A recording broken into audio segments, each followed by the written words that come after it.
Assalamualaikum warahmatullahi wabarakatuh. Jadi kali ini penulis mau bahas soal tren masa kini dan pengetahuan orang, baik dari orang IT ataupun non IT. Karena rasanya yang membedakan orang IT dan tidak itu adalah orang IT itu sudah pernah belajar memprogram.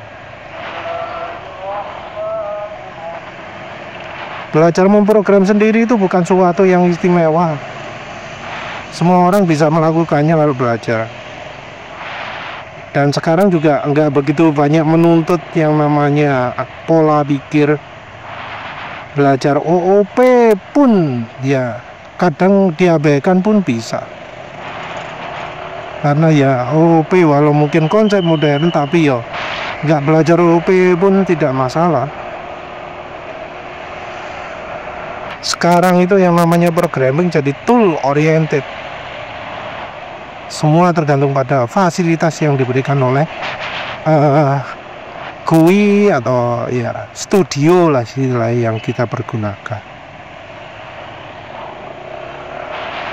Tapi kembali lagi lah ke pengetahuan umum.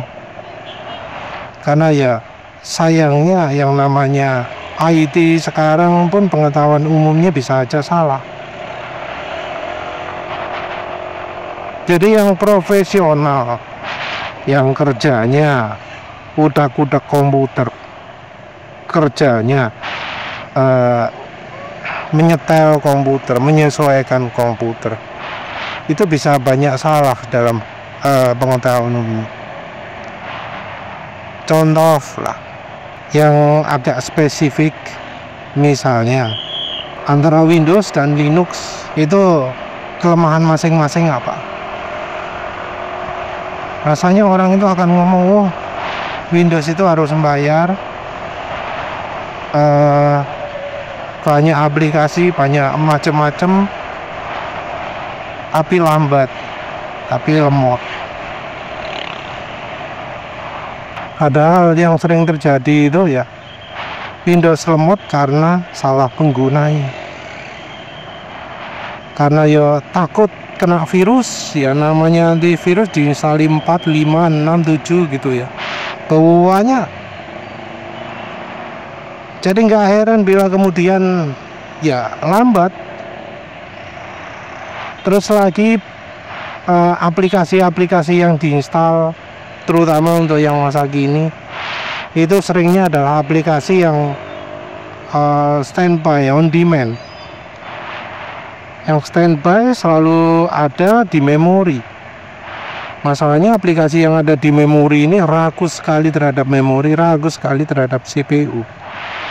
Bahkan dari bawaannya Windows sekalipun, yang namanya update itu sangat-sangat terlalu sering Jadi misal komputer 1 minggu gak dinyalakan, terus dinyalakan, itu di 5 menit pertama atau bahkan 30 menit 1 jam pertama itu bisa merupakan siksaan. Kenapa? Karena programnya pada ngupdate semua, antivirus update, browser update, apalagi kalau browsernya lebih dari satu, semuanya minta update. Belum lagi aplikasi-aplikasi lain, belum lagi update-nya Windows, belum lagi update yang kita nggak tahu opo saya gunanya gitu Jadi yang update, yang bikin komputer Windows lambat itu program residennya itu program tersembunyi program backgroundnya itu. Dari antivirus yang bisa lebih dari satu bakal sangat mematikan performa bisa turun sampai 1/10-nya. Terus dari update, kalau update ini yang dimatikan akses harddisknya, tentu akan sangat lambat sekali kalau harddisk itu sampai full penuh karena proses update. Update-nya juga sporadis, tidak jadi satu. Kalau yang program background yang harus jalan itu contohnya kalau yang sering main game Steam, Discord, apa mana ya, program-program seperti itulah. Program anti cheatnya dari game banyak lagi. Itu menu-menu memori itu.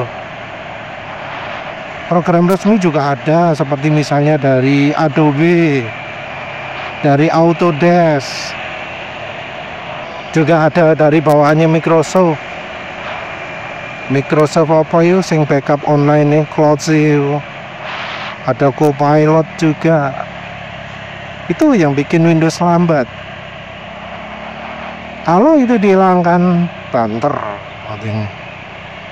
Sementara itu Linux lambatnya bukan dari aplikasi, bukan dari software background.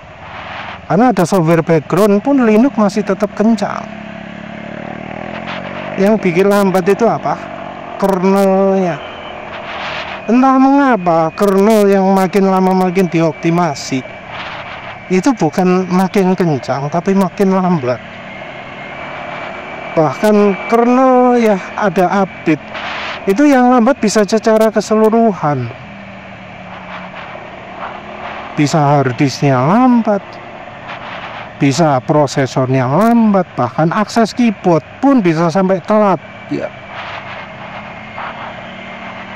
Mungkin ada yang ngomong, enggak, Linux cepet kok, di komputer saya cepet. Coba di komputer yang sama jalankan Windows yang ya bersih ya, tanpa update, tanpa background aplikasi macam-macam, bakal banter juga. Jadi Linux itu yang lambat adalah core-nya, intinya. Sementara Windows itu yang lambat adalah aplikasinya, tambahan-tambahannya.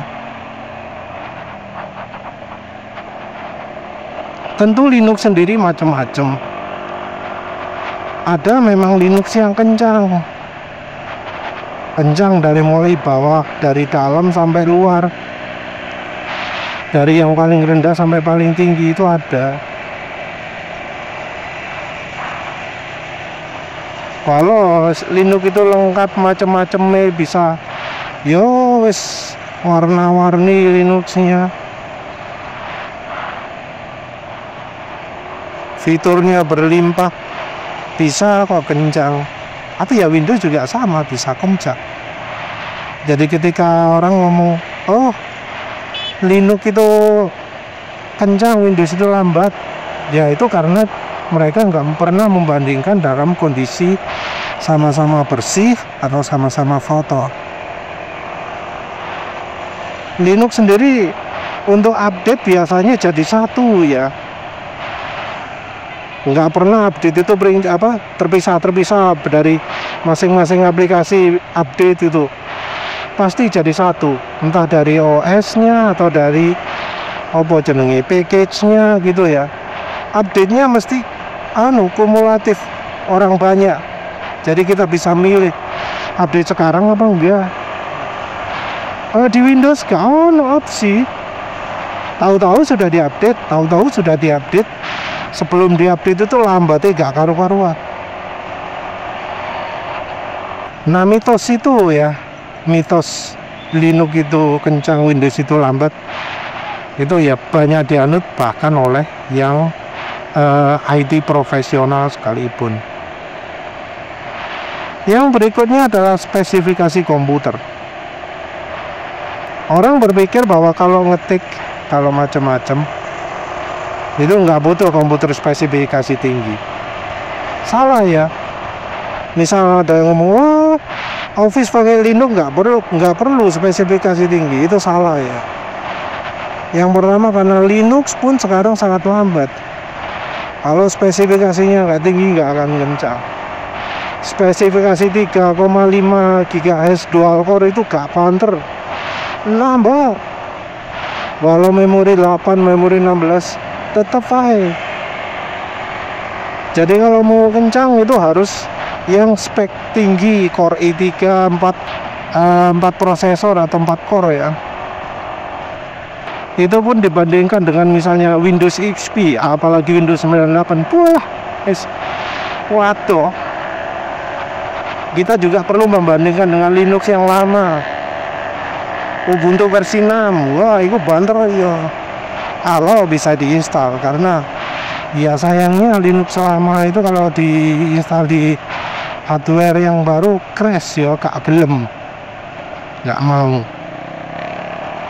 Kalau Windows atau DOS, bahkan DOS itu dijalankan di hardware yang baru masih mau. Kalau Linux sama sekali nggak mau, kata. Itu uniknya. Jadi mau jalankan DOS 622 ya, atau DOS berapapun lah, di komputer kelas ya Intel i3 bisa. Cuma kalau Windows 98 memang nggak bisa. Windows 2000, Windows XP kayaknya masih mau ya. Yang berikutnya adalah soal kebutuhan browser ya. Jadi yang namanya kebutuhan hardware untuk browsing, orang itu kan sering meremehkan kebutuhan memorinya, meremehkan kebutuhan prosesornya. Jadi kadang ya yang namanya cuma browsing itu 4 GB itu nggak cukup. Karena yang pertama, dari OS-nya sendiri sudah banyak makan memori. Jadi penulis kan sudah install cukup banyak Linux ya.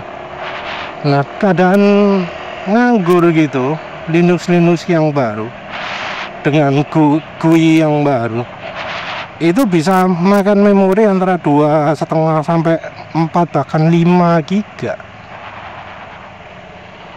Itu padahal masih belum jalankan browsernya. Pemakaian memori dari browsernya sendiri juga ya bakal banyak juga. Satu halaman bisa sampai 500 mega atau 1 giga. Nah, kalau sampai buka 10 gimana? Itu hanya dari kebutuhan memori. Terus kebutuhan prosesor. Nah, kebutuhan prosesor ini justru makin tinggi ya. Kebutuhannya makin tinggi, baik dari ya browsing website ataupun untuk keperluan kantor sekalipun ya. Jadi sekarang kan banyak sistem ERP istilah ya. Program-program yang dulunya pakai aplikasi khusus sekarang dipindah ke web. Makin lama bukan makin ringan kebutuhannya, tapi makin berat. Karena yang namanya JavaScript, Ajax itu sudah makin gencar dipergunakan. Yang namanya komunikasi dari komputer klien ke komputer server juga sangat tinggi. Di komputer klien pun jadi butuh yang namanya kalkulasi. Karena kadang data berlimpah, data sangat banyak dikirimkan ke klien semua. Terus kliennya juga perlu melakukan reaksi juga. Itu kalau dari sisi penggunaan browsing di perusahaan. Nah, kalau dari perorangan untuk browsing biasa aja. Yang namanya iklan sekarang sangat-sangat sangat-sangat menyita bandwidth atau prosesor. Jadi satu website bisa banyak iklannya yang butuh yang namanya kalkulasi yang luar biasa. Jadi istilahnya JavaScript itu loh. Karena JavaScript sekarang macam-macam. Untuk ini. Dan biasanya nggak jadi satu, nggak sepaket. Tapi ambil comot dari banyak sumber. Kalau misalnya ada iklan, ya iklannya sendiri itu bisa macam-macam. Provider iklan beda, JavaScript-nya bakal beda. Bahkan dari satu tempat yang sama, JavaScript-nya juga bisa macam-macam. Karena iklan sendiri ada yang iklan video, iklan gambar, iklan slideshow, iklan yang bisa milih-milih bisa ngezoom macam-macam. Jadi orang itu bahkan dari IT pun sering meremehkan kebutuhan browsing. Padahal sekarang kalau komputernya lelet, lambat, kadang nggak kuat browsing itu. Baik browsing untuk software perusahaan ataupun software bahkan ataupun website yang ya diakses banyak orang, macam detik.com, macam-macam lah. Ya entah ya kenapa kok orang nggak melakukan pengamatan dari ya yang sudah kelihatan seperti itu. Mengapa kok konsepnya masih kalau browsing itu nggak butuh spesifikasi tinggi, padahal tinggi sekali, baik soal bandwidthnya maupun akses harddisk maupun prosesornya, semuanya butuh yang spek tinggi sekarang. Ya wes lah, itu saja. Terima kasih udah menonton. Assalamualaikum warahmatullahi wabarakatuh.